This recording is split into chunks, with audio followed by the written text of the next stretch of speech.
তো ও তো ওপেনলি সেটা স্বীকার করছে না, না ওপেনলি তো বলছে অভিষেক ব্যানার্জি আমার নেতা, তাই না? সে তো বটে। যাক, আমি এটা একটা প্রচন্ড সমস্যা হয়েছে। না, আমি জানি মানে আমার পক্ষে ডাইরেক্টলি বলেছে, এসব আমাকে ফোন করে বললো, এটা একদম বাজে কথা।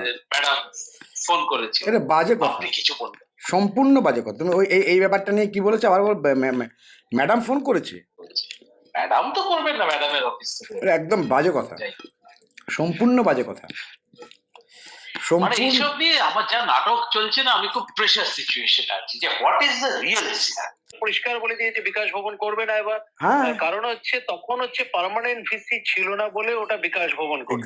এক্স্যাক্টলি পরিষ্কার বলে দিয়েছে এখন আপনি পার্মানেন্ট ভিসি, আপনি অর্ডার ইস্যু করবেন ডাইরেক্টলি, আপনি ডিসাইড করবেন। না বলছে আমরা না, কিন্তু তুমি দেখো এটা দেখো, ইন কনসালটেশন উইথ